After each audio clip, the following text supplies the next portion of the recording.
My name is Faviana and I'm a visual artist. I'm based in Oakland, California, although I travel all around the country and to different parts of Canada and Mexico and sometimes to Europe and Japan.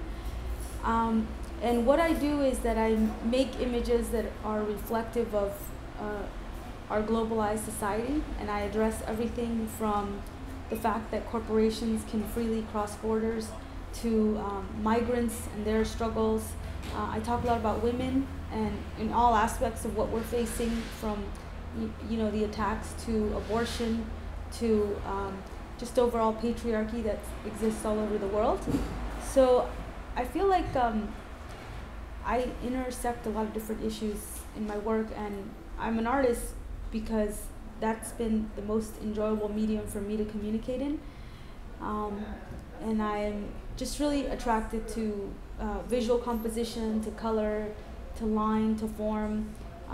And I think that while there's a lot of organizing happening in the world, and there's a lot of books being written, and there's a lot of very strong politics, I feel like where we can really make an impact is through arts and culture. And I think that that's the space that we're least nurturing. So as an artist, my work also involves collaborating with other artists and thinking about how we can be more impactful in the work we do in arts and culture.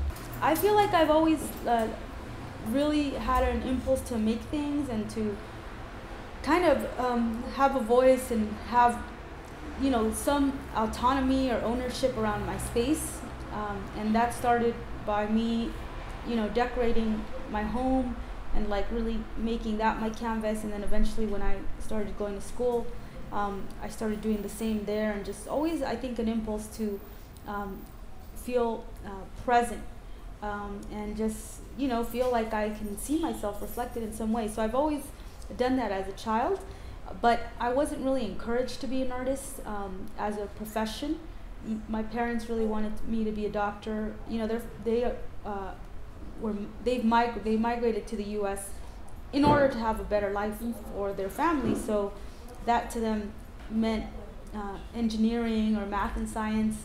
So it was really hard for me when I was growing up, because I was in such a strong academic math and science environment that art was something I kind of had to fight for. And when I finally left home and decided to go to college and leave my home, is when I decided that I wanted to be free and I just wanted to be an artist. So that's when I dropped out of school and I just really decided to pursue art, pursue technology. I really love technology. I like to code.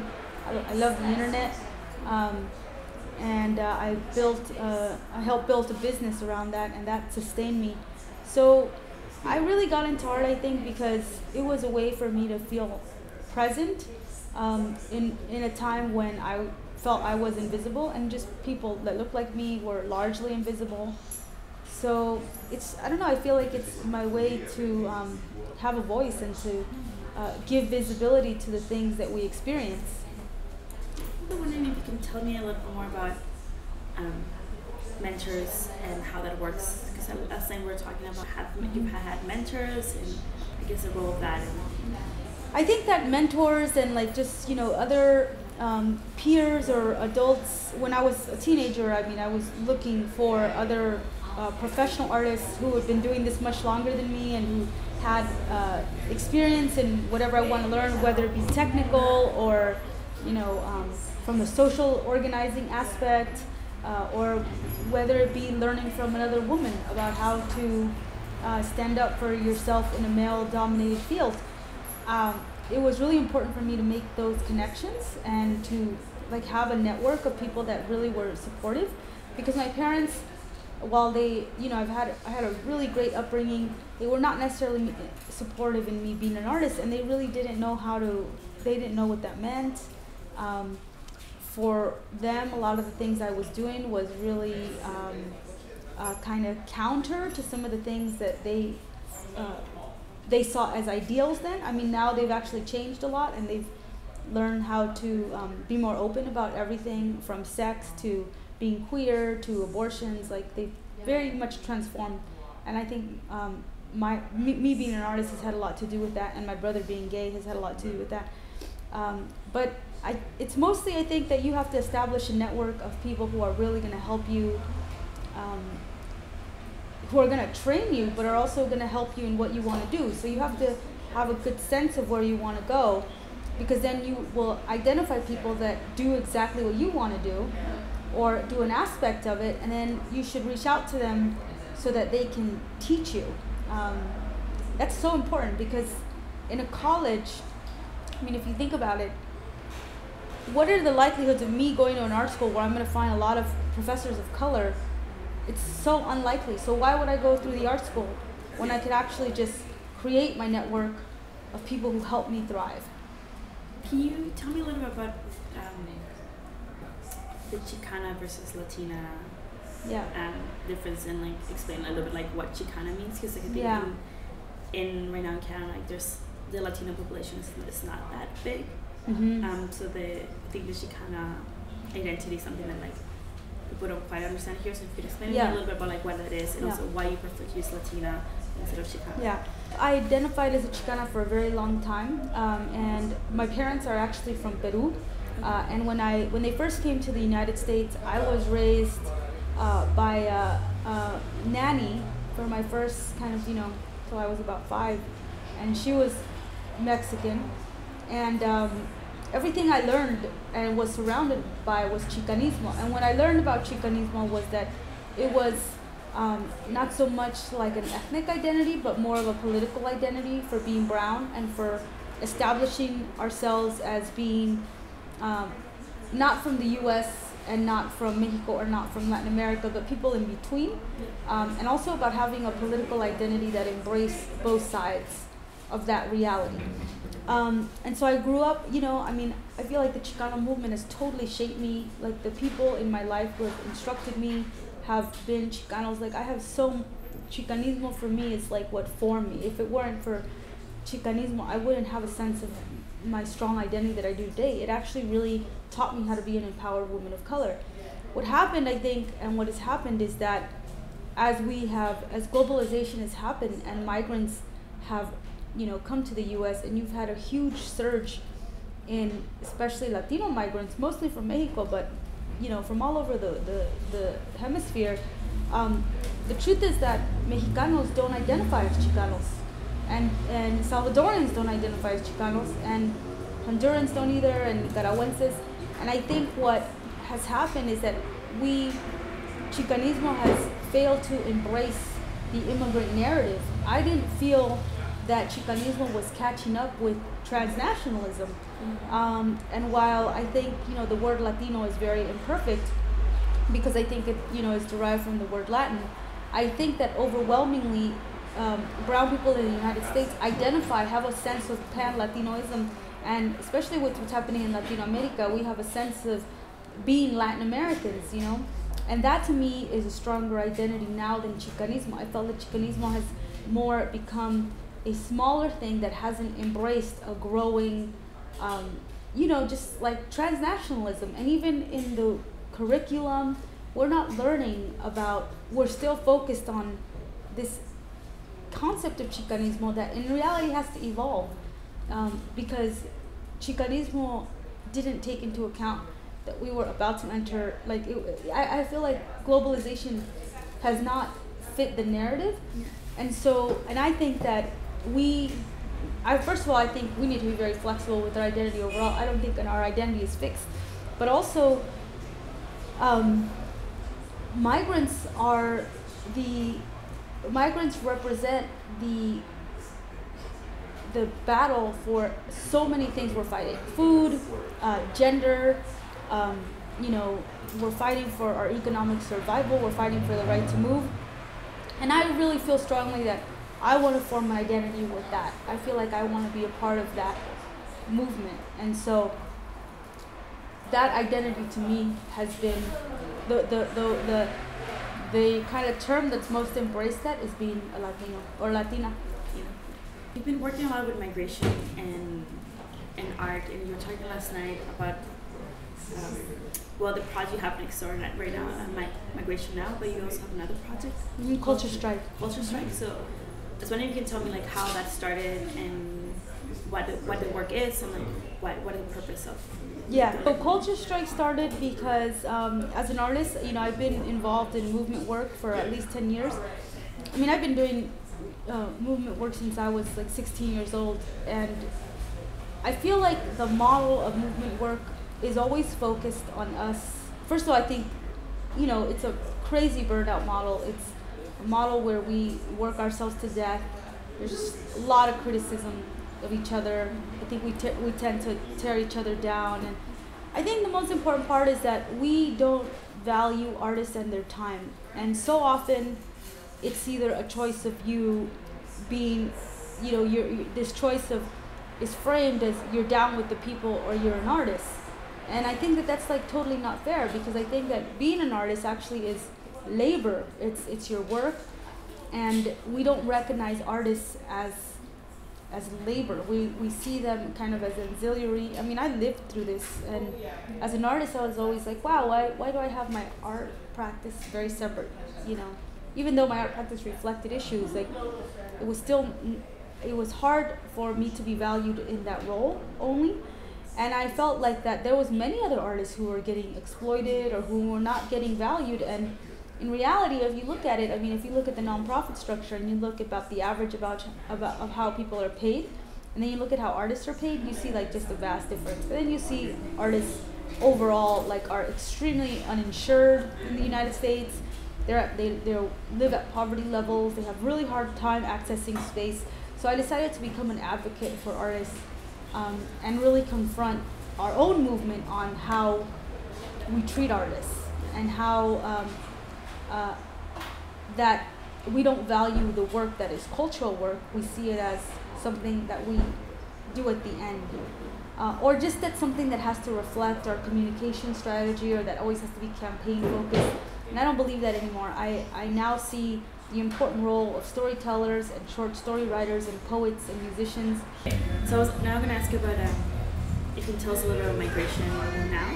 I just developed, along with Just Seeds and Culture Strike, a portfolio called Migration Now, and it's commissioning artists from here, Canada, from the United States, and from Mexico to develop work around the deportations, around borders, around the drug war, around detention, family separation. I mean, just like the broad spectrum that is immigration.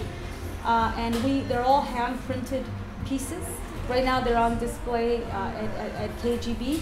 But the point is really to put out a graphic-based narrative of what are the issues facing migrants today. But also to reimagine immigration as something that just happens, and that we need to understand as a normal concept rather than criminalizing it. So the purpose of it was really to get artists engaged, to create excitement, to show that artists do care about these issues. Artists who are, they're thriving in their own art worlds, care about these things. It was a way for us to also allow the artists to have a voice in how they see the issue. And we collaborated with a lot of movement groups. We collaborated with organizers to think about messaging. We didn't just get the sketches and then from there produce the work. We looked at the sketches. We thought about language, like what are the best way to say things. Sometimes the way that things were said were very, they needed work, or it was very almost like what I would say macro narrative, right? And didn't really focus in on issues. I mean, you can't only say no human being's illegal, because that's a macro narrative. Like at the same time, you also have to narrow in, okay, these are the families that are getting hurt. This is how policy is translating. Children are being separated from their families. So the story has to be almost like a complete story, and that's what we really try to do is figure out, like, from all the different ways of seeing migration, like artistically, how could we represent that? You talked a lot last night about what's happening in the United States with migration and the laws. You can like sort of run through that again very quickly. What's happened in the United States with immigration law is that since 1986, the then President Ronald Reagan passed a amnesty package that legalized at least 3 million immigrants. It was the last time, over 25 years ago, that we had legalization, and since then, in 1994, you had NAFTA passed by Clinton. At that same year, you had one of the worst anti-immigrant laws be passed by voters in California, which began the wave of kind of anti-immigrant sentiment and laws being passed in different states. It began the wave of state-based laws, because remember, immigration is a federal issue, and fast forward to 2006, when you had the large kind of uprising by immigrants themselves, one we've never seen before. 2008, we began to see young people, undocumented people, really push back on the narrative and say we're undocumented and we're unafraid, and to finally kind of challenge the illegal frame, but in a way that was about empowerment, about coming out, and not so much about saying we're good immigrants, but rather saying we're going to come out and we're here, and what are you going to do? Very similar to coming out as queer. And they began to do that, and it flourished. I mean, they got the young undocumented folks who created that kind of wave also were able to tell their stories in a way that we had not, as a movement, tried before, and they got support. You have now had, it's been almost 3 or 4 years since that, and now you have you have a community in the U.S. The entire country is, for the most part, supportive about legislation to legalize young people. However, the policies of the Democratic President Obama is to deport at least 400,000 people a year, which is what has led to his record-breaking 1 million deportations, and separating families like we've never seen. The parents of U.S. citizens are being deported. Children are being traumatized. You have, in cases like Arizona, sheriffs who refuse to investigate sex crimes and instead want to go after migrants. So you have unprecedented crisis, suffering, and devastation because of the laws that have been passed in the United States, and criminalization. We're in an age of criminalization. So legalization is something very far off for us. And it's sad that that's the case, but that's how far we've come into the frame of criminalization. And there's prisons making millions, profiting billions from this. So that's the situation in the United States, and as cultural workers, what we want to do is fight back against the frames, because the narrative that dominates in the United States is that these people who don't have papers have broken the law, and that they deserve these inhumane laws, when that's not at all the case. In reality, migrants migrants are the people that make it possible for Americans to have the lifestyle that they do, and migrants largely hold up the economy of the United States. And the United States is responsible for the huge displacement of migrants. And we, as a country, I believe we need to be a model of how you have humane and compassionate policy. If you can tell us a little bit about the ways that people have resisted this criminalization of migrants. Yeah. So you talked yesterday about the way that the youth have been coming out as undocumented. Yeah. And the campaigns that have happened in detention centers. So if you can tell us a little bit about that. I think that in the United States there's some amazing efforts happening to fight back against the frame of being illegal, but also the huge wave of criminalization. You recently had the Undocubus cross the country, and their slogan was "No papers, no fear." And very, inspired by the Dreamers, they began to encourage fathers, mothers, workers, families to kind of come out together and to say, we don't have fear about coming out, and to risk arrest. In many instances, they did civil disobedience, where doing civil disobedience if you're undocumented is very risky, because when you get arrested, there is the possibility of deportation. But they did that, and in many places throughout the South and culminating at the Democratic National Convention. And they were able to really show that this is a family issue. So the right talks about family values, and in reality, family values should include families being together. And so I thought it was brilliant. I thought it was amazing. Like, you had a lot of people come out and support it. And also they use the imagery of the butterfly. I think the imagery overall of the butterfly is something that a lot of artists are using, groups, to kind of put out the idea that migration is a beautiful and normal practice of life. It's about finding your better self. It's about moving to where you can survive, just like butterflies do. So that's the kind of work that's happening. And overall, I think I'm really excited to be working with a bunch of different artists on figuring out how we can best support some of the movement work that's happening in the U.S.